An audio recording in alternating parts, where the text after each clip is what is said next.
Hello students, good morning all of you. कैसे हैं आप लोग? स्टार्ट किया जाए। पिछला क्लास याद है? याद है ना? क्या बताए थे? What is physics. बस इतना ही बात ध्यान में रखना था। फिजिक्स में हम लोग किसके बारे में पढ़ते हैं? तो नेचर के लॉज के बारे में पढ़ते हैं, नेचुरल लॉज के बारे में पढ़ते हैं, नेचुरल फेनोमेना को ऑब्जर्व करते हैं। साइंटिस्ट, जितने भी साइंटिस्ट आए, जैसे न्यूटन साहब, आइंस्टीन, फराडे, पास्कल, कूलम्ब्स, जितने भी साइंटिस्ट आते चले गए, सारे के सारे साइंटिस्ट क्या करते चले गए? नेचुरल फेनोमेना को ऑब्जर्व किए। सालों साल तक एक्सपेरिमेंटेशन का दौर चला, और एक्सपेरिमेंट होगा तो कंक्लूजन तो आएगा ही। कंक्लूजन आता चला गया। उसी कंक्लूजन को, एक्सपेरिमेंटल बेस्ड कंक्लूजन को, नेचुरल फिनोमिना के कंक्लूजन को क्या किया गया? लॉ के रूप में सामने लाया गया। हम लोगों के बीच अलग अलग तरह का लॉ आया। किसमें? फिजिक्स में। तो इसी सब्जेक्ट का नाम क्या दिया गया? फिजिक्स। यहीं से स्टार्ट किए थे। Physics is the study of natural laws. ये था पिछला लेक्चर। आज क्या करना है? जैसा कि आपको हम पहले बता चुके हैं कि अगले क्लास में हम लोग किसके बारे में डिस्कशन करेंगे? सिलेबस के बारे में डिस्कशन करेंगे कि सर कितना पढ़ना है, 11th के सिलेबस का वेटेज क्या है, कैसे पढ़ेंगे, सबसे पहले कौन सा चैप्टर पढ़ना होगा, उसके बाद क्या आएगा, नंबर ऑफ चैप्टर्स कितना है, कौन से लेक्चर में कितना समय लग सकता है, सिलेबस कितने दिन का है, सारे का सटीक विश्लेषण आपके स्क्रीन के सामने आएगा। तो ध्यान से देखिए, कॉपी पेन उठाइए और पढ़ना शुरू कर दीजिए। तो स्टार्ट करते हैं क्या? सिलेबस। सिलेबस देखिए, किसका? तो 11th का। ओके, चैप्टर वाइज हम लिखते जाएंगे, हल्का हल्का एक्सप्लेन भी करते जाएंगे। आपको आइडिया लगता जाएगा कि आपको कितना पढ़ना है, कैसे पढ़ना है, कैसे आपका सिलेबस आगे चलेगा।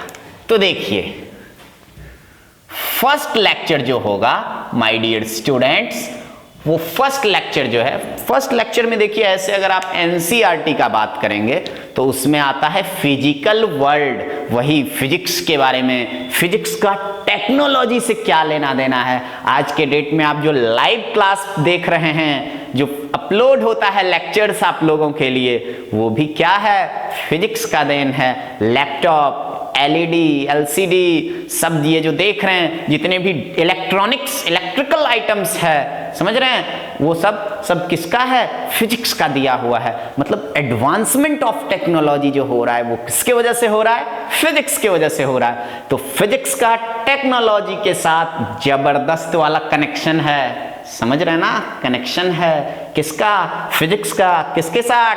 टेक्नोलॉजी के साथ।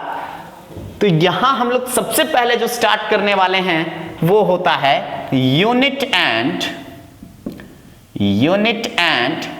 Dimension. Unit and dimension next chapter जो आपके सिलेबस में, जैसा कि इसमें तो नाम से ही आपको पता चल रहा है, यूनिट एंड डायमेंशन। यूनिट मतलब किसका यूनिट? सबसे पहले इस चैप्टर में हम आप लोग को एक नया टर्म देंगे, फिजिकल क्वांटिटीज। क्या देंगे? Physical quantity. फिजिकल क्वांटिटी क्या होता है? अब फिजिक्स में जितना भी नाम सुने हैं बच्चों, फिजिकल क्वांटिटीज, अब फिजिकल क्वांटिटीज होंगे क्या? तो फिजिक्स में जितना भी नाम सुने हैं आज तक, वो सारे किस में आते हैं? फिजिकल क्वांटिटीज में आते हैं। जैसे फोर्स सुने हैं, चार्ज सुने हैं, करंट सुने हैं, डिस्टेंस सुने हैं, डिस्प्लेसमेंट सुने हैं, क्या सुने हैं सर? वर्क सुने हैं, एनर्जी सुने हैं, पावर सुने हैं, टॉर्क सुने हैं। तो जो भी चीज सुने हैं, रेजिस्टेंस सुने होंगे, रेजिस्टिविटी सुने होंगे, कोई दिक्कत वाली बात? टेम्परेचर सुने होंगे, केमिस्ट्री का भी एक वर्ड सुने होंगे, मोल सुने होंगे, मोल बरान मोल है। कोई दिक्कत वाली बात नहीं है। तो जितना भी टर्म सुने हैं फिजिक्स में सब किस में आ जाता है, फिजिकल क्वांटिटीज में आ जाता है। तो सारे फिजिकल क्वांटिटीज का हम लोग क्या पढ़ेंगे, यूनिट पढ़ेंगे। सिंपल सिंपल का आपको पता भी होगा सर, एनर्जी का जूल, टेम्परेचर का केल्विन या डिग्री सेल्सियस, पावर का वॉट, चार्ज का कूलम, फोर्स का न्यूटन, मास का केजी। कोई दिक्कत वाली बात नहीं है। तो धीरे धीरे स्टेप वाइज सीरियल वाइज आप तक सब कुछ पहुंचेगा। बस पेशेंस से धैर्य बनाए रखना है और अंत तक जुड़े रहना है, ताकि आप लोगों का सारा चीज सब कुछ बेसिक्स के साथ सब कुछ क्लियर होता चला जाए और एक कॉन्सेप्ट का करी बन जाए। और कॉन्सेप्ट का जब करी बनेगा, कॉम्बिनेशन ऑफ कॉन्सेप्ट होगा, तो कंपटीशन को हिट करेंगे और कंपटीशन को हिट करेंगे तो आपका मंजिल मिलेगा और मुझे खुशी मिलेगा। कोई दिक्कत वाली बात नहीं है। तो बढ़े आगे। तो ये हुआ फिजिकल क्वांटिटीज वगैरह, डायमेंशन लिखने सिखाएंगे। डायमेंशन क्या है ये वर्ड को भी पूरा क्लियर करेंगे। सेकंड चैप्टर देखिए क्या है, वेक्टर। क्या है, वेक्टर। ये वर्ड भी आप लोग सुन चुके होंगे, वेक्टर सुने होंगे। फिजिकल क्वांटिटीज को on the basis of magnitude and direction दो भाग में बांटा गया है। वैसे हम वेक्टर चैप्टर में 3 पार्ट्स में डिवाइड करेंगे। 2 पार्ट्स में फर्स्ट पार्ट क्या है, स्केलर है, और सेकंड पार्ट क्या है, तो वेक्टर है। अब बताइए वेक्टर क्या होगा, जिसका मैग्नीट्यूड भी होगा, डायरेक्शन भी होगा। लेकिन ये बस 10th तक का डेफिनेशन है। 11th में वेक्टर का भी डेफिनेशन चेंज हो जाएगा। अभी सिंपल चीज का बात करें, बेसिक्स का बात करें, तो मास क्या है, स्केलर है। जैसे सब्जी खरीदने जाते हैं, क्या बोलते हैं, 5 kg 5 kg आलू चाहिए, 5 kg आलू चाहिए। ऐसा बोलते हैं कि 5 kg आलू चाहिए ईस्ट की तरफ से, वेस्ट की तरफ से दीजिएगा तो नहीं लेंगे, ऐसा नहीं बोलते हैं। कोई बोला आज तक कि दे दो 1 किलो भिंडी दे दो साउथ की तरफ से, ऐसा नहीं बोलते हैं। क्यों? क्योंकि मास क्या है, स्केलर है, डायरेक्शन से कोई मतलब नहीं है। ऐसा कभी हुआ क्या, पापा पूछे आपसे बेटा कितना बज रहा है, बच्चा बोल रहा है पापा 2 बज रहा है पूरब की तरफ से। ऐसा कोई बोलता है क्या? नहीं बोलता है। सिर्फ क्या बोलते हैं, 2 बज रहा है, 2:30 हो रहा है, 2:15 हो रहा है। डायरेक्शन नहीं बोलते हैं टाइम के केस में। क्यों? समझ गए होंगे। टाइम क्या है, तो स्केलर है। क्या है, स्केलर है। ठीक उसी तरह अगर हम फोर्स बोलें तो फोर्स 5 न्यूटन, 5 न्यूटन बोलें तो क्या है, इनकम्प्लीट स्टेटमेंट है। क्यों? 5 न्यूटन किधर लग रहा है, ईस्ट लग रहा है, वेस्ट लग रहा है, नॉर्थ लग रहा है, साउथ लग रहा है। डायरेक्शन बताना जरूरी है कि नहीं है? तो जरूरी है। तो ये सब चीज तो बच्चे जानते ही होंगे, पहले से जानते होंगे, तो भी एक बार साथ लेके चलते हैं बेसिक्स को। अब जैसे 5 न्यूटन है तो किधर लग रहा है, 5 न्यूटन इधर लगा कि इधर लगा कि इधर लगा कि इधर लगा, तो डायरेक्शन जरूरी है कि नहीं है? तो फोर्स अगर हम लिखते हैं तो क्या लिखना पड़ता है, 5 न्यूटन, कुछ डायरेक्शन देना पड़ता है। जैसे ईस्ट लिख दिए, ये क्या हो गया, मैग्नीट्यूड हो गया। ये क्या हो गया, डायरेक्शन हो गया। तो ये क्या हो जाता है, वेक्टर। ऐसे करके देखिएगा, वेक्टर लगा देंगे। समझ रहे हैं ना?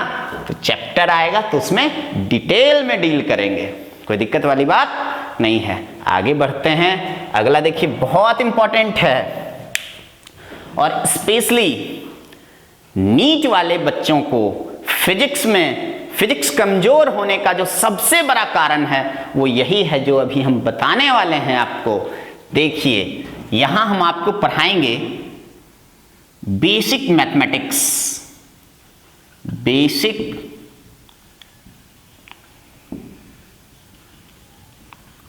बेसिक मैथमेटिक्स पढ़ाएंगे। आप बोलेंगे क्या है ये बेसिक मैथमेटिक्स सर, आप क्यों पढ़ाएंगे, आप ठहरे फिजिक्स के टीचर सिखाएंगे हमको मैथ। अरे वाह, बहुत बहुत बच्चों के मन में, क्योंकि फर्स्ट टाइम आप लोग 10th पास करके आए हैं। अब मंजिल क्या है, ऊंचा मंजिल है, उड़ान ऊंचा भरना है।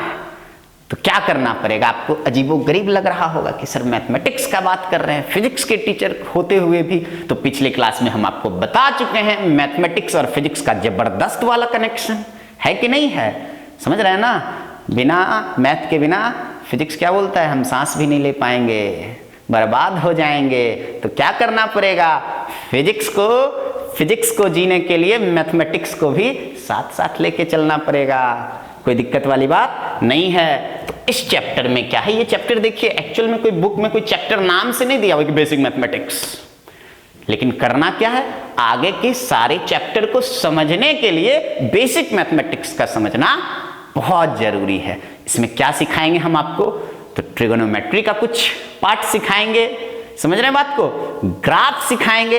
ग्राफ देखिए, ग्राफ फिजिक्स में बहुत इंपॉर्टेंट है। विजुअलाइज जो चीजें होते हैं वो ग्राफ की मदद से होते हैं, तो इसलिए हम लोग को क्या करना पड़ेगा, ग्राफ सीखना पड़ेगा। थोड़ा सा कैलकुलस का भी आइडिया देंगे, जिसमें हम आपको डिफरेंशिएशन पढ़ाएंगे, इंटीग्रेशन पढ़ाएंगे, फंक्शन सिखाएंगे, लिमिट का कॉन्सेप्ट देंगे। समझ रहे हैं बात को, मतलब ये आने वाला मैथमेटिक्स वो प्रॉफिट लॉस और परसेंटेज वाला नहीं होगा, बिल्कुल अलग होगा, आपके लिए नया होगा, ढेर सारा एक्शन होगा। समझ रहे हैं बात को, आपको भी रिएक्शन देते रहना है, कमेंट करते जाना है, डाउट को पूछते जाना है, जो परेशानी होगा वो बताते जाना है, ताकि हम आपके सारे परेशानी को क्या कर सकें, सॉल्व कर सकें। तो इतना समझ में आया। क्वाड्रेटिक का भी आइडिया देंगे। तो ये रहेगा बेसिक मैथमेटिक्स वाला बहुत ही इंपॉर्टेंट पार्ट।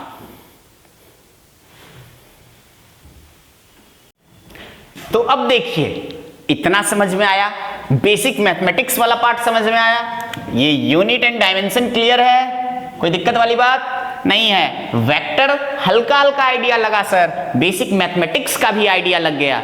अब अगला चैप्टर की ओर बढ़ते हैं। अगले चैप्टर का नाम क्या है, तो बच्चा ने पूछ दिया, मैंने बता दिया, क्या है, काइनामेटिक्स।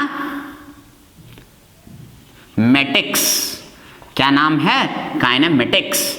अब बोलिएगा सर ये तो बिल्कुल नया वर्ड है हम लोग के लिए, हम लोग तो सुने ही नहीं है सर, व्हाट इज काइनामेटिक्स।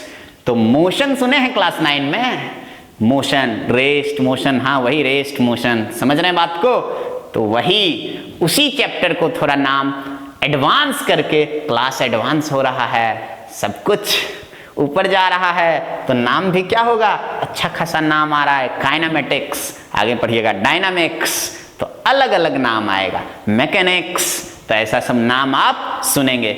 आप सोच रहे होंगे कि सर ये नाम का मतलब बताओ, व्हाट इज काइनामेटिक्स। तो फिजिक्स का वैसा ब्रांच, वैसा स्पेशल ब्रांच जिसमें हम लोग किसके बारे में पढ़ेंगे, तो मोशन के बारे में पढ़ेंगे, लेकिन without considering the cause of motion, motion के कारण के बारे में, मोशन हो क्यों रहा है, who is responsible for motion, उसके बारे में नहीं पढ़ेंगे। तो वो ब्रांच होगा हम लोग का, कौन सा ब्रांच, काइनामेटिक्स।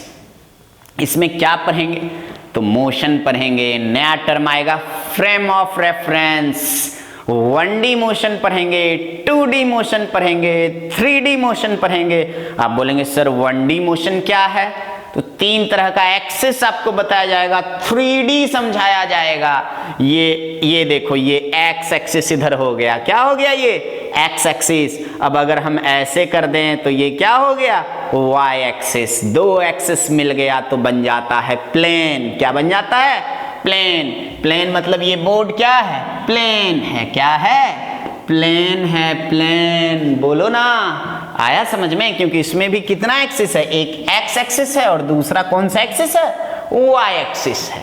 कोई दिक्कत वाली बात। लेकिन अगर 3 एक्सिस आ जाए तो उसको बोलते हैं 3D स्पेस। स्पेस क्या है, 3D है। ऐसे करके 3 एक्सिस सिखाएंगे। देखिए ऐसे करके, ये क्या हो गया x, ये क्या हो गया y, ये क्या हो गया z, आपकी तरफ। तो यहां कोई बॉडी है तो इसके मोशन को भी एक्सप्लेन कर पाएंगे। ये ऐसे कर दिए, ये क्या हो गया 2D, बोर्ड क्या हो गया 2D, ये x ये y। लेकिन इधर जैसे आया वो क्या हो गया 3D हो गया।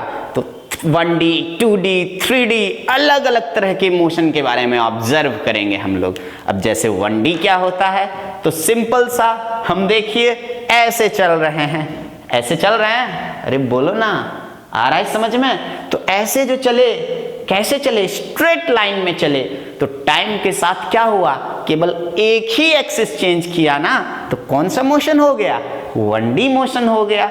कोई दिक्कत? अब जैसे बचपन में पढ़े होंगे, ये देखो ऐसे ऐसे सर्कुलर मोशन।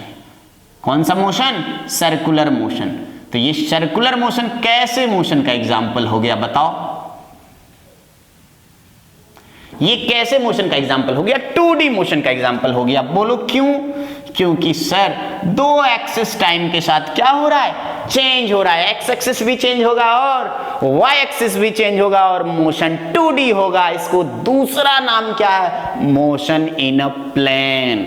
ओके, एक और नया तरह का मोशन पढ़ाएंगे इसी में, काइनेमेटिक्स में ही, प्रोजेक्टाइल मोशन। क्या पढ़ाएंगे? Projectile motion. कोई स्टोन लो, कोई बॉल लो, ऐसे करके फेंको, ऐसे फेंको, ऐसे मोशन होगा। कैसे होगा? ऐसे मोशन होगा। तो इस तरह के मोशन को हम लोग क्या बोलेंगे? प्रोजेक्टाइल मोशन बोलेंगे। ये भी कैसा मोशन है? 2D मोशन है। क्यों 2D मोशन है? तो सर एक्स एक्सिस भी चेंज हो रहा है टाइम के साथ, वाई एक्सिस भी चेंज हो रहा है सर, दो एक्सिस चेंज हो रहा है। तो बात प्लेन का, प्लेन मतलब 2D मोशन। कोई दिक्कत? प्लेन में मोशन हो रहा है मतलब 2 डायमेंशन में मोशन हो रहा है। तो क्लियर है बात? Straight line motion, 1D motion, linear motion, rectilinear motion, इस तरह से हम लोग अलग अलग नाम से रिप्रेजेंटेशन कर सकते हैं। जैसे इस मार्कर को ऐसे छोड़ दें, क्या होगा? मोशन अंडर ग्रेविटी होगा। ग्रेविटी की वजह से पेन क्या हो जाएगा? नीचे चला जाएगा। तो ये क्या हो गया? 1D motion. टाइम के साथ क्या हो रहा है? एक ही एक्सिस चेंज हो रहा है। इसको क्या बोलेंगे? Straight line motion. क्या बोलेंगे? Straight line motion. तो ये अलग अलग तरह का क्या था? मोशन के बारे में था। समझ में आया या नहीं? बोलो ना।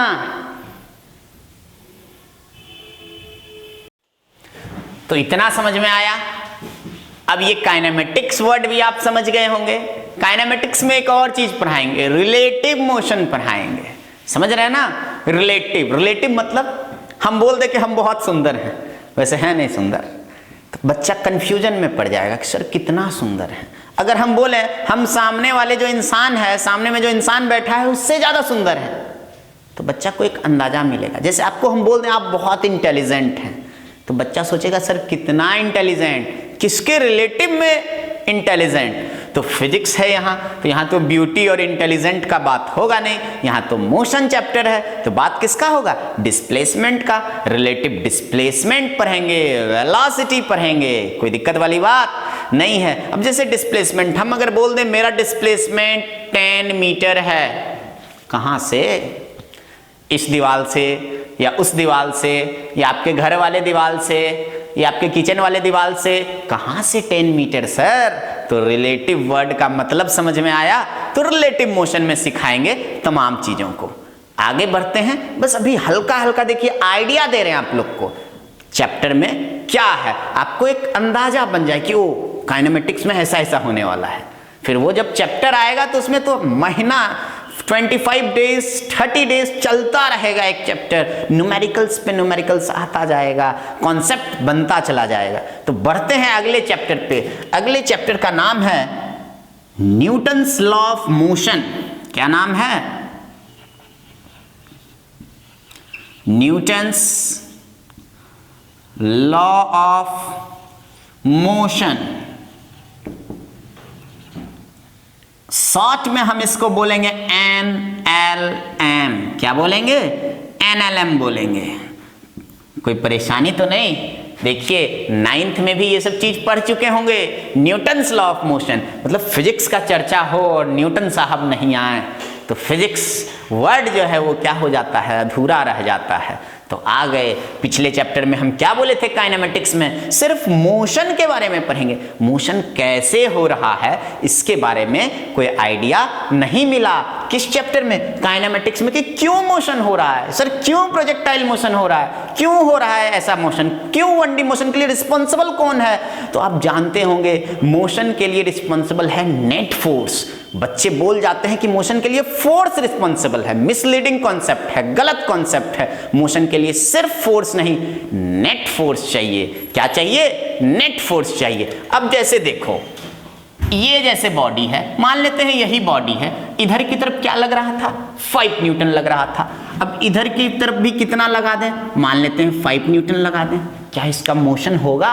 जैसे हम हैं, इधर भी खींच रहा है 5 न्यूटन से, इधर भी खींच रहा है 5 न्यूटन से, ना हम इधर हिलेंगे ना इधर हिलेंगे, यहीं का यहीं रहेंगे, मोशन में नहीं रहेंगे।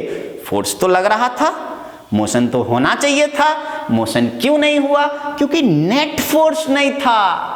मोशन के लिए सिर्फ फोर्स नहीं, क्या चाहिए? नेट फोर्स चाहिए। सेट करो माइंड में, क्या चाहिए? नेट फोर्स चाहिए। अब उसी तरह इसको अगर 15 न्यूटन कर दें, अब क्या हुआ? इधर की तरफ नेट फोर्स आ गया, इधर 15 न्यूटन है, इधर 5 न्यूटन है, नेट फोर्स इधर की तरफ 10 न्यूटन आएगा कि नहीं आएगा?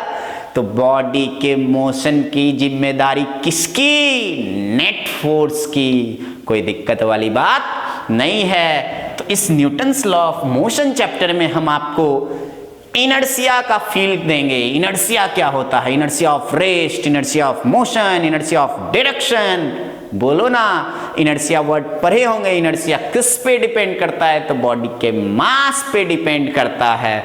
Newton first law of motion बताएंगे, शॉर्ट में उसको NFLM बोलते हैं, Newton first law of motion.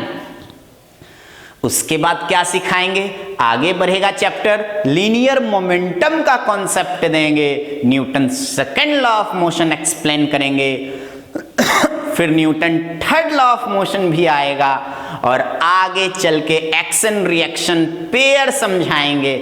समझ रहे हैं बात को? तो बहुत सारा ढेर सारा कॉन्सेप्ट आएगा। फिर जो है चैप्टर का स्टार्ट होगा इंटरेस्टिंग जोन। इंटरेस्टिंग जोन में क्या बताया जाएगा आपको? ढेर सारा FBD बताया जाएगा, अलग अलग तरह के फोर्स के बारे में आइडिया दिया जाएगा, टेंशन क्या होता है, नॉर्मल रिएक्शन क्या होता है, अलग अलग डायलॉग से समझाया जाएगा। सटेगा तो लगेगा, स्ट्रिंग सेम, टेंशन सेम, कोई दिक्कत?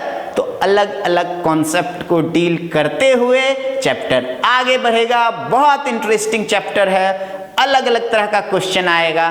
तो ये पूरा पूरा, और एक बात, फ्रेम ऑफ रेफरेंस सब समझाएंगे, अलग अलग टर्म आएगा, inertial frame of reference, non inertial frame of reference, pseudo force. जी हाँ बिल्कुल सर, इतना सारा क्या क्या नाम आप बोले जा रहे हैं, बिल्कुल नया है आपके लिए, लेकिन सुनो तो सही, कम से कम सुना हुआ तो रहेगा, फिर तो हम हैं ही आपके लिए। तो अभी सुन के टेंशन नहीं लेना है, बस सुनना है और मजे लेना है। बताएंगे हम आपको स्यूडो फोर्स का कॉन्सेप्ट, स्यूडो बाबा आएंगे, न्यूटन्स लॉ ऑफ मोशन समझा के जाएंगे। क्लियर है? बढ़ते हैं अगले चैप्टर की ओर। नाम रहा फ्रिक्शन।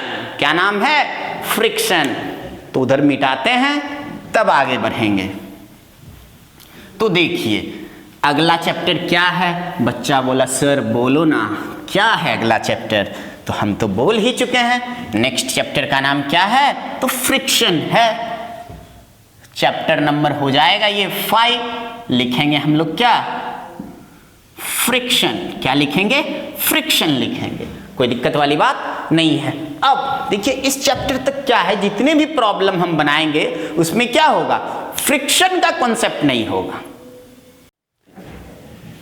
तो समझ गए, इस चैप्टर में क्या था? फ्रिक्शन का कोई चर्चा नहीं होगा, और इस चैप्टर में फट से इंट्रोड्यूस कर देंगे किसको? फ्रिक्शन को। देखिए फ्रिक्शन नाम तो आप सुने होंगे, जैसे ये है, क्या है? फोन है, दिख रहा होगा। ये सरफेस को देखते होंगे तो आपको क्या लगता है? प्लेन लगता है, लेकिन माइक्रोस्कोपिक लेवल पे अगर हम देखें तो इसमें ढेर सारा क्या है? इर्रेगुलरिटीज है। और जो ब्लॉक का मोशन इस पे कराएंगे, ब्लॉक को इस पे रखेंगे और ऐसे करके मोशन कराएंगे, तो उसमें भी क्या होगा? इर्रेगुलरिटीज होते हैं। क्या होते हैं बॉडीज में?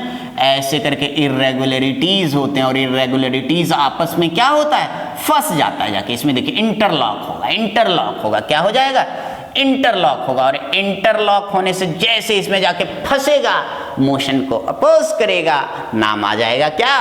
फ्रिक्शन। कहीं कोई दिक्कत वाली बात नहीं है। लॉज ऑफ फ्रिक्शन समझाएंगे, नॉर्मल रिएक्शन बताएंगे। नॉर्मल रिएक्शन होता क्या है? जैसे देखिए हम यहाँ खड़े हैं ग्राउंड पे, तो होता क्या है? सटेगा तो लगेगा, ध्यान रखना है। हम सट गए तो क्या हुआ, लग गया। क्या लगा, नॉर्मल रिएक्शन। नॉर्मल रिएक्शन हमेशा सरफेस के परपेंडिकुलर और बॉडी के तरफ लगता है। जैसे देखिए ये सरफेस है, ऐसे करके ये सरफेस हो गया, ये देखिए हुआ सरफेस। ये कोई ब्लॉक है, ऐसे ब्लॉक है, ब्लॉक सटा तो लगा।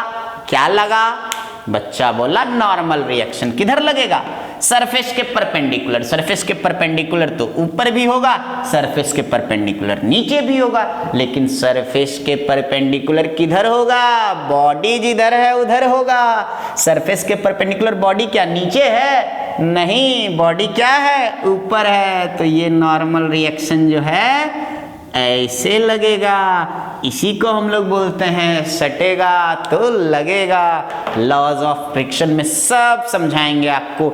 स्टैटिक फ्रिक्शन बताएंगे, लिमिटिंग फ्रिक्शन बताएंगे, काइनेटिक फ्रिक्शन बताएंगे, रोलिंग फ्रिक्शन बताएंगे, ढेर सारा चीज समझाएंगे। ओके, तो बढ़ते हैं अगले चैप्टर की तरफ। नाम है चैप्टर नंबर 6। नाम क्या है, तो सर्कुलर मोशन। क्या है, सर्कुलर मोशन। कोई दिक्कत वाली बात नहीं है, सर्कुलर मोशन आप समझ ही गए होंगे। लेकिन यहां बस ऐसे गोल गोल गोल गोल नहीं होगा, इसमें बहुत सारा चीज है। Centripetal force, centrifugal force, acceleration in circular motion का ढेर सारा अच्छा सा कॉन्सेप्ट, वेक्टर और कैलकुलस को लगा लगा के कॉन्सेप्ट समझाएंगे। मतलब चीज जो है बिल्कुल बदल गया है, देखने का नजरिया बदल जाएगा, आपका समझने का नजरिया बदल जाएगा। क्योंकि आप जानते हैं नीट और जेई क्या है, उतना आसान तो नहीं है, लेकिन आसान कब होगा, जब आपके सोचने का स्तर को, लेवल को हम लोग क्या करते चले जाएंगे, इंक्रीज करते चले जाएंगे। तब चीजें जो हैं वो आपको, कॉन्सेप्ट जो है वो क्या लगेगा, आसान लगेगा।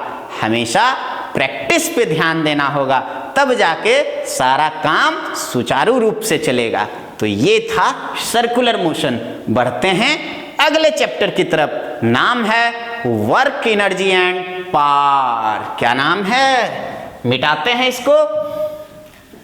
तो देखिए चैप्टर नंबर 7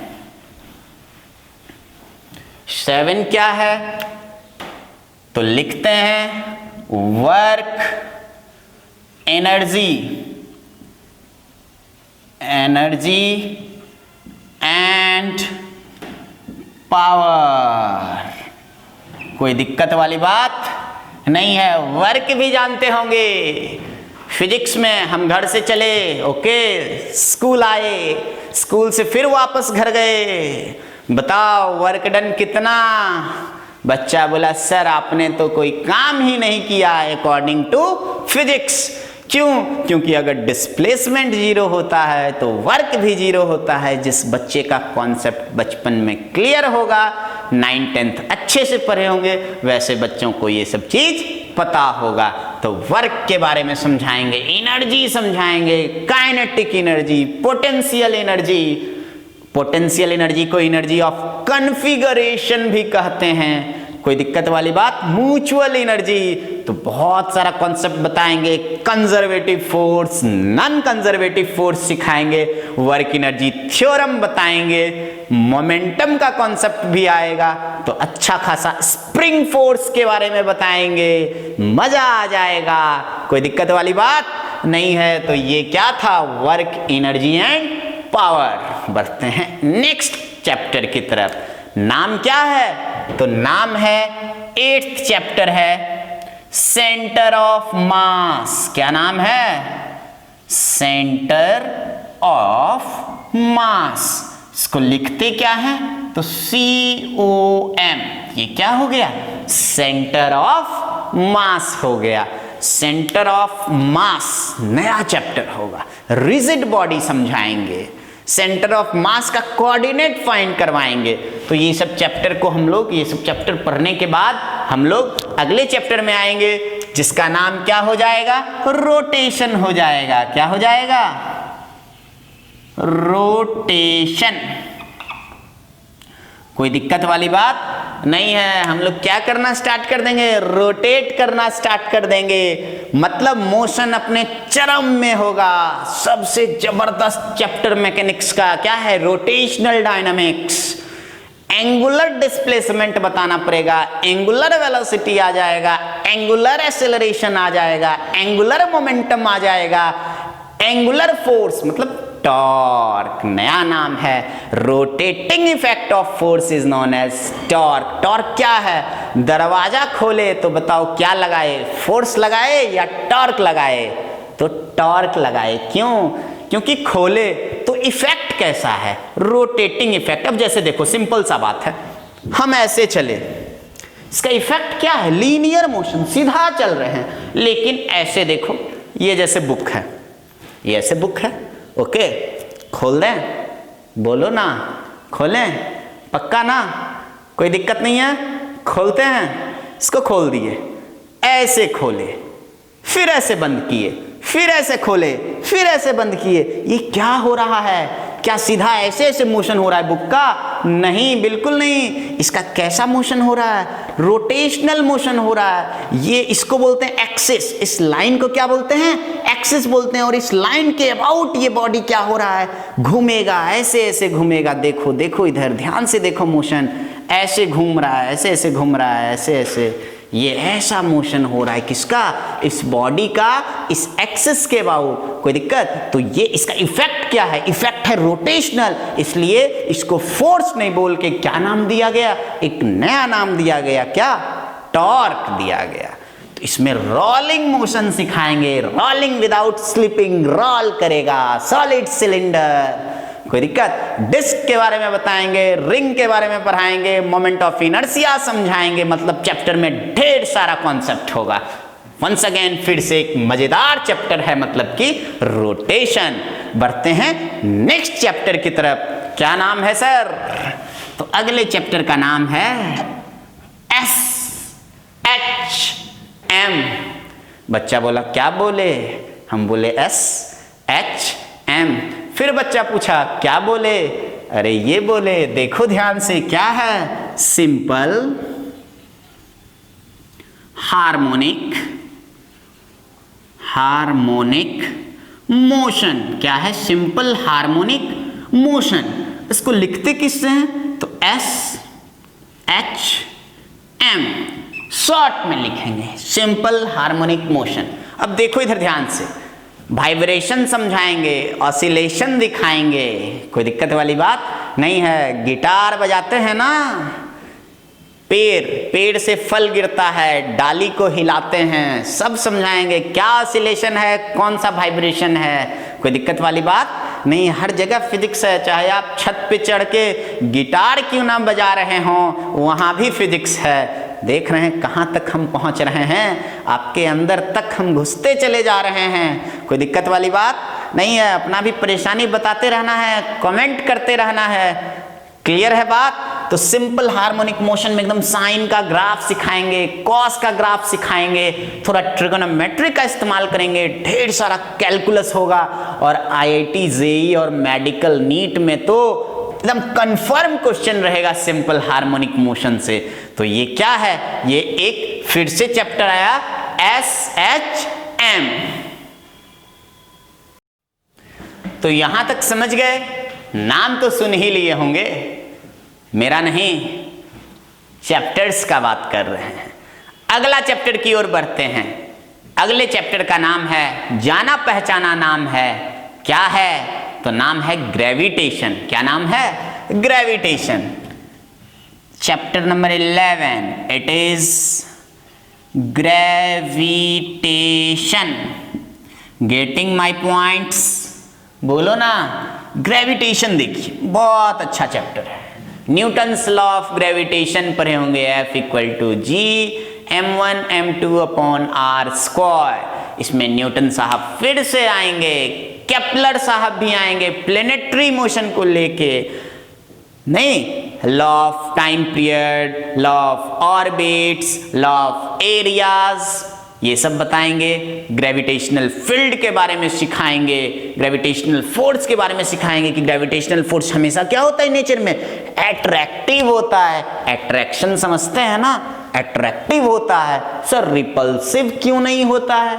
क्योंकि ग्रेविटेशनल फोर्स जो होता है ना, किसके वजह से होता है? मास के वजह से। पढ़े होंगे किसके वजह से? ग्रेविटेशनल फोर्स के लिए कौन रिस्पॉन्सिबल है? तो मास, बॉडी का मास। और आप जानते हैं the mass of a body can never be negative. कभी सुने हैं कि आपका मास -50 kg हो गया? नहीं सुने होंगे। तो mass of a body is always positive. तो मास हमेशा पॉजिटिव होगा, तो ग्रेविटेशनल फोर्स हमेशा क्या होगा? अट्रैक्टिव इन नेचर होगा। ठीक, ये चैप्टर देखिए बहुत इंपॉर्टेंट हो जाता है। बोलिए क्यों? 12th में इसी पे बेस्ड, इसी के पैटर्न की तरह चलेगा एक चैप्टर इलेक्ट्रोस्टैटिक्स। वहां चर्चा होगा चार्ज का।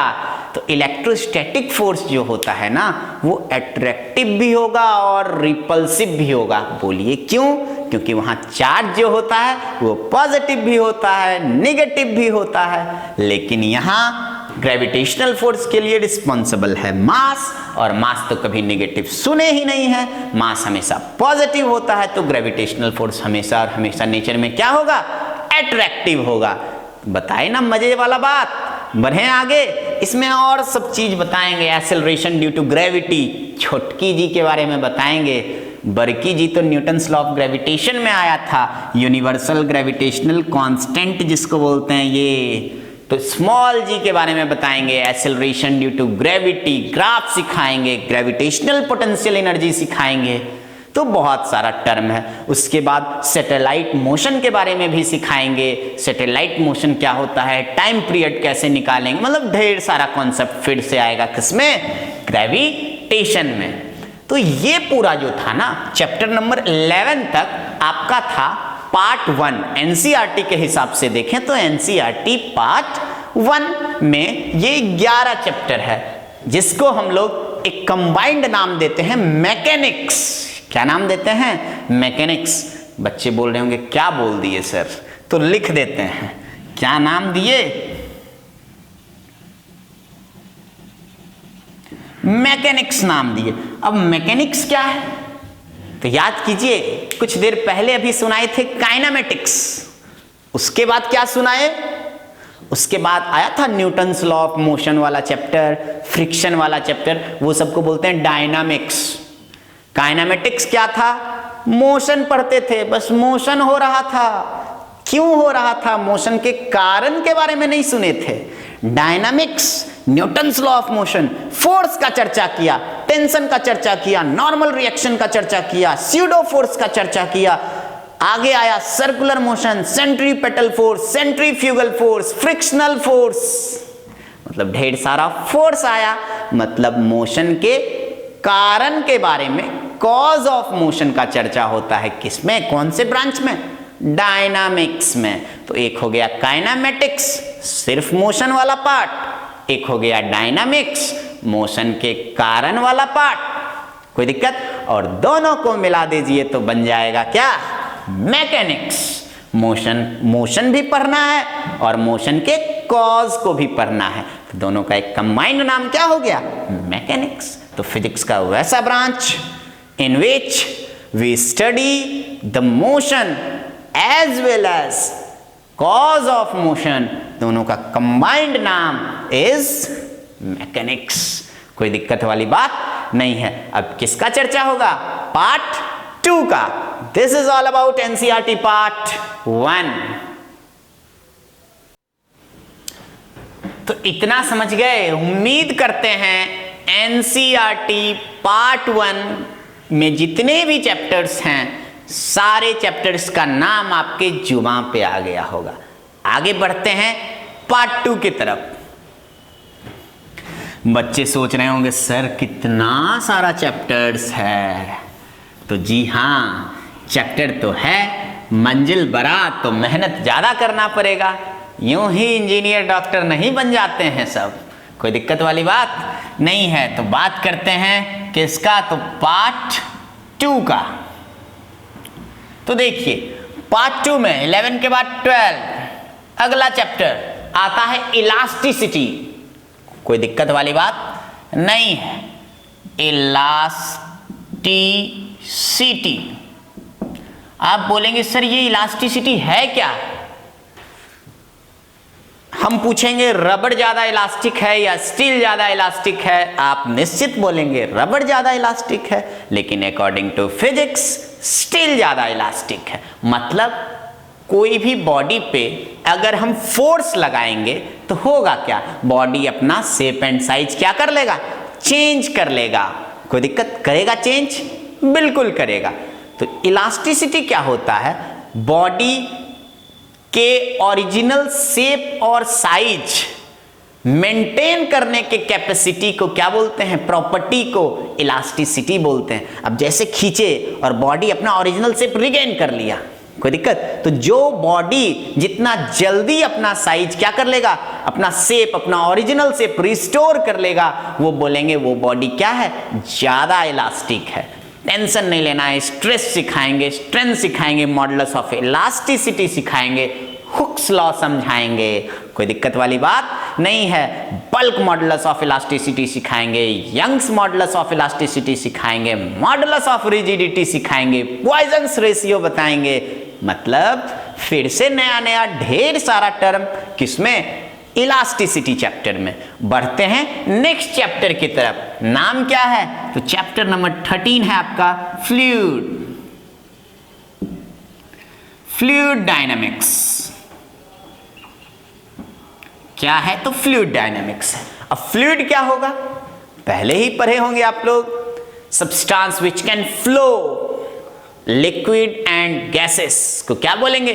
फ्लूइड बोलेंगे। तो इस चैप्टर में मेनली हम लोग लिक्विड वाला पार्ट पढ़ेंगे। इसमें दो चीज है, एक फ्लूइड स्टैटिक्स है और एक फ्लूइड डायनामिक्स है। तो स्टैटिक्स वाला पार्ट आप लोग लगभग पार्ट जो है 9th में पढ़ चुके होंगे। जैसे प्रेशर क्या होता है, हाइड्रोस्टैटिक पैराडॉक्स क्या है, डेंसिटी क्या है, रिलेटिव डेंसिटी क्या है, स्पेसिफिक ग्रेविटी क्या है, बोलो ना, आर्किमिडीज प्रिंसिपल क्या है, प्रिंसिपल ऑफ फ्लोटेशन क्या है, सर कब डूबेंगे, कब तैरेंगे, सारे चीज का सटीक विश्लेषण आएगा किसमें? तो फ्लूइड डायनामिक्स में आएगा। नेक्स्ट पार्ट जो फ्लूइड डायनामिक्स का होगा वो आपके लिए बिल्कुल नया होगा। नाम पहले कभी सुने नहीं होंगे। जैसे टॉरिसेली साहब आ जाएंगे, कोई दिक्कत? टॉरिसेली लॉ ऑफ इफ्लक्स बताएंगे, इतना समझ में आया? बर्नौलीज साहब आएंगे, बर्नौलीज प्रिंसिपल सिखा के जाएंगे। मतलब नए नए साइंटिस्ट आएंगे, नया नया चीज होगा। टर्बुलेंट फ्लो क्या होता है, लैमिनर फ्लो क्या होता है, स्टेडी फ्लो क्या होता है, वेंटूरी ट्यूब क्या है। तो ढेर सारा कॉन्सेप्ट होगा किसमें? फ्लूइड डायनामिक्स चैप्टर में। तो ये भी पूरा नॉलेज से लदा हुआ चैप्टर है। तमाम चीजों के बारे में आप सुनेंगे, समझेंगे, देखेंगे। कंपिटिटिव पॉइंट ऑफ व्यू से भी फ्लूइड फिर से एक इंपॉर्टेंट चैप्टर हुआ। बढ़ते हैं अगले चैप्टर की ओर। क्या बचा? इमेजिन कीजिए, बताइए। सोच रहे होंगे सर एक ही चीज बच रहा है क्या? तो हीट एंड थर्मोडायनेमिक्स। जी हाँ, बिल्कुल सही सोच रहे हैं। अगला चैप्टर जो हम आपको समझाएंगे वो होगा thermal properties, properties of matter, thermal properties of matter. अब इसमें क्या होगा? हीट को अलग अलग तरीके से डिफाइन किया जाएगा। सबसे पहले न्यूटन साहब हीट को डिफाइन किए, फिर और भी तरह तरह का डेफिनेशन। सिंपल नहीं कि heat is a form of energy बोल दिए, काम खत्म हो गया। ये तो बचपन वाला बात था, अब आप बड़े हो गए हैं। अलग अलग स्टैंडर्ड से, अलग अलग तरीके से एक चीज को 4-5 तरीके से डिफाइन करेंगे। तो हीट पढ़ेंगे, इसमें अलग अलग सबसे पहला यूनिट आता है थर्मोमेट्री। थर्मोमेट्री में अलग अलग तरह का थर्मोमेट्रिक स्केल के बारे में बताएंगे आपको। जब आपको बुखार होता होगा तो क्या करते हैं? थर्मामीटर लेते हैं, पारा गर्म हो जाता है तो थर्मामीटर उठा लेते हैं। जी हाँ, थर्मामीटर के बारे में सिखाएंगे। Celsius scale, Fahrenheit scale, Reaumur scale, Kelvin scale, Rankine scale, अलग अलग तरह के स्केल के बारे में पढ़ाएंगे। आप एक जानते होंगे, हम 5 सिखाएंगे। LFP सिखाएंगे, UFP सिखाएंगे, मेजर करना सिखाएंगे, मतलब आपको डॉक्टर बना के छोड़ेंगे। सीधा सीधा कॉन्सेप्ट है, समझ रहे हैं बात को? आगे बढ़ा जाए, इसी चैप्टर में आगे आएगा थर्मल एक्सपेंशन आएगा, मतलब जितने भी सब्सटेंस हैं, सॉलिड हों, लिक्विड हों, गैसेस हों, सारे के सारे सब्सटेंस होते क्या हैं, हीट कीजिएगा तो एक्सपेंड कर जाते हैं। क्या कर जाते हैं? एक्सपेंड कर जाते हैं। वो आप सिंपल सा कहीं घूमने जाते होंगे, स्टेशन पे जाते होंगे तो 2 रेलवे लाइंस के बीच देखते होंगे, बीच में हल्का सा क्या होता है? गैप होता है। वो गैप क्यों दिया जाता है? फिर से आ गया फिजिक्स, मतलब डेली लाइफ में जबरदस्त यूज है फिजिक्स का। आप अगर अपने आसपास के चीजों को देखते हुए, ऑब्जर्व करते हुए अगर फिजिक्स पढ़ना स्टार्ट कर देंगे तो यही चीज हो जाता है आसान। नहीं तो देख रहे हैं ना, नंबर ऑफ चैप्टर्स कितना ज्यादा है। अगर बच्चे फिजिक्स को फील नहीं करेंगे तो क्या हो जाएगा? उनके लिए मुश्किल हो जाएगा। और बिना फिजिक्स का ना डॉक्टर बनेंगे ना इंजीनियर बनेंगे। बायो वाले तो ऐसे ही फंस जाएंगे बिना फिजिक्स का। सबसे चैलेंजिंग सब्जेक्ट नीट के लिए क्या होगा? तो फिजिक्स होगा। तो ध्यान से देखना है। तो इसी में एक अगला पार्ट हम आपको पढ़ाएंगे, थर्मोडायनेमिक्स। क्या पढ़ाएंगे? थर्मोडायनेमिक्स। देखिए, ये चैप्टर पूरा ऐसा नहीं है कि थर्मल प्रॉपर्टीज ऑफ मैटर में इतना ही पढ़ना है, बहुत सारा चीज है आगे। आगे अलग अलग तरह का किरचॉफ्स लॉ सिखाएंगे आपको, थर्मल कंडक्टिविटी के बारे में पढ़ाएंगे, स्टीफन्स बोल्ट्जमान लॉ पढ़ाएंगे, न्यूटन्स लॉ ऑफ कूलिंग पढ़ाएंगे। मतलब होगा बहुत सारा चीज सामने। बस क्या कर रहे हैं अभी सामने धीरे धीरे आपके सामने चीजों को लाते जा रहे हैं। उस समय जब परोसेंगे तो और भी बहुत सारा आइटम डालते चले जाएंगे, स्वादिष्ट होता चला जाएगा भोजन। बस डाइजेशन पूरा क्लियर होना चाहिए, अच्छा होना चाहिए। जो जितना ज्यादा अच्छा डाइजेस्ट करेगा वो उतना ऊपर तक जाएगा। तो थर्मोडायनेमिक्स में देखिए क्या होगा, हीट और वर्क के कनेक्शन को समझाएंगे थर्मोडायनेमिक्स में। ग्राफ के थ्रू वर्क डन निकालना सिखाएंगे, हीट इंजन दिखाएंगे, रेफ्रिजरेटर पढ़ाएंगे, कार्नोट बाबा आएंगे, क्लॉसियस स्टेटमेंट आएगा। मतलब फिर से सर 4-5 साइंटिस्ट का नाम। तो जी हाँ, हम अपने पहले लेक्चर में ही आपको बोल चुके हैं ना, फिजिक्स क्या है? तो नेचुरल फेनोमेना है, उसको साइंटिस्ट ऑब्जर्व किए, सालों साल तक एक्सपेरिमेंटेशन का दौर चला, और हर एक एक्सपेरिमेंट जब होगा तो लास्ट में कंक्लूजन आएगा, और उसी कंक्लूजन को हम लोग पेस्ट करते चले गए, कॉपी पेस्ट मारे, अलग अलग चैप्टर का नाम दिए और बन गया फिजिक्स का बुक। वही मोटा ताजा बुक, कोई दिक्कत वाली बात नहीं है। तो आगे आते हैं, अगला चैप्टर देखिए, 16 चैप्टर है आपका वेव्स। क्या है? वेव्स। हाँ, तरंग, नाम सुने होंगे। तो वेव्स में वेव्स चैप्टर जो है देखिए मोस्ट चैलेंजिंग चैप्टर होगा आपके लिए। क्यों? मैथमेटिक्स भी है, फिजिक्स भी है, ट्रिगोनोमेट्री का भी यूज करेंगे, कैलकुलस भी आएगा। और ये चैप्टर जो है ठीक ठीक जुड़ा हुआ किससे है? तो सिंपल हार्मोनिक मोशन से जुड़ा हुआ है।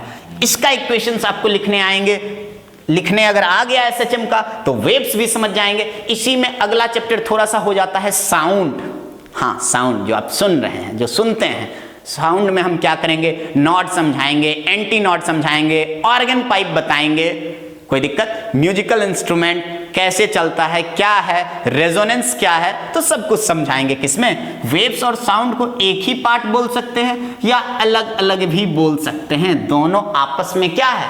कनेक्टेड है। तो ये पूरा का पूरा क्या हुआ? सटीक विश्लेषण हुआ किसका? सिलेबस का। तो फिजिक्स में क्या पढ़ना है, कितना डेप्थ है, कैसे कैसे चलेंगे, क्या सीरीज है चैप्टर का, ये सारे बच्चों को समझ में आ गया होगा। कैसा लग रहा है लेक्चर? जरूर बताइएगा। समझ में आ रहा है कि नहीं आ रहा है? बोलो ना। तो this is all about syllabus of physics. अगले लेक्चर में जोरदार तरीके से ये बताएंगे कि सर +2 का पैटर्न क्या होगा।